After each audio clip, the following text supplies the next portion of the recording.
Hey guys, it's Sarah, and I am back, officially.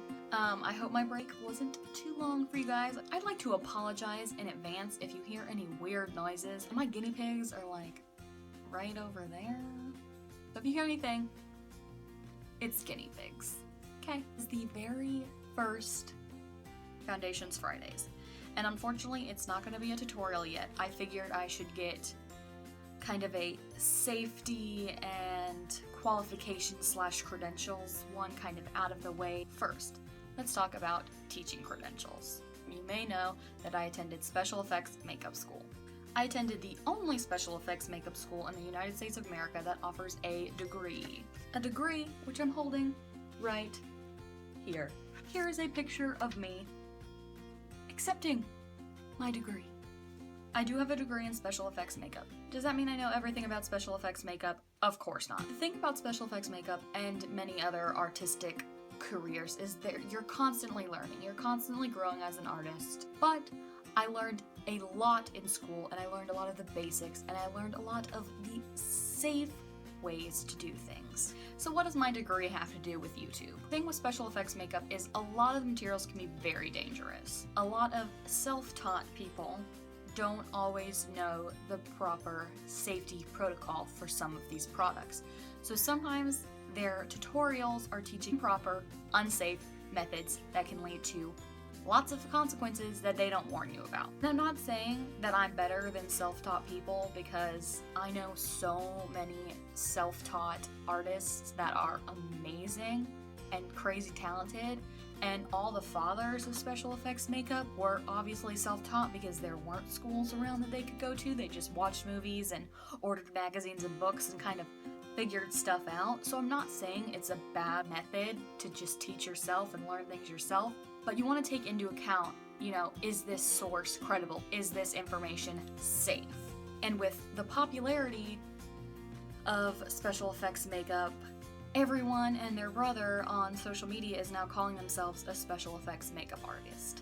I don't even fully consider myself to be a special effects makeup artist because I am not earning my living as a special effects makeup artist. I graduated last January, and I've worked on a few projects since then.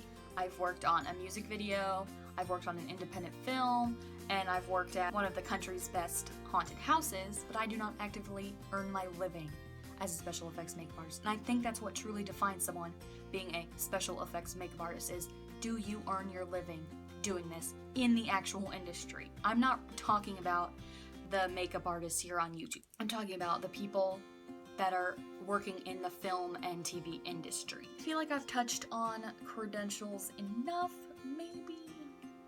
So that now brings me on to safety. A lot of people take special effects makeup kind of like, oh, it's just fun, it's just like gore, I'm just gonna cover myself in blood. And it's just like, I do this on the weekends, it's cool.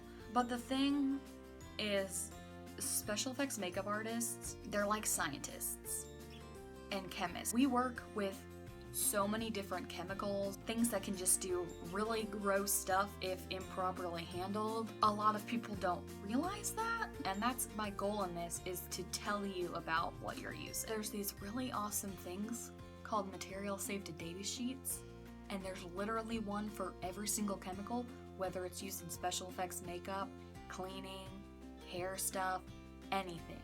Any chemical has a material safety data sheet. So you may be asking, what exactly is a material safety data sheet? A material safety data sheet, MSDS for short, is a detailed information bulletin prepared by the manufacturer or importer of a chemical that describes the physical and chemical properties, physical and health hazards, routes of exposure, precautions for safe handling and use, emergency and first aid procedures, and control measures. So you see how that might be important information to know when you're handling a chemical? You can literally type in a chemical and you can find this information. Mayron, actually, on any chemicals that they have on their website, if you're clicking on a listing, then if you scroll down to the bottom where there's like the how to use and ingredients, then you might see a little tab that says MSDS, and that's the material safety data sheet. So I actually have a material safety data sheet right here. I printed one out. You don't have to print them out. You can just look them up. And this is for Prozade. So at the top, it'll say material safety data sheet. And then right below that, it'll say the name of the product, and it'll usually have the manufacturer and then the date of the sheet. So section 1 is the product and company identification.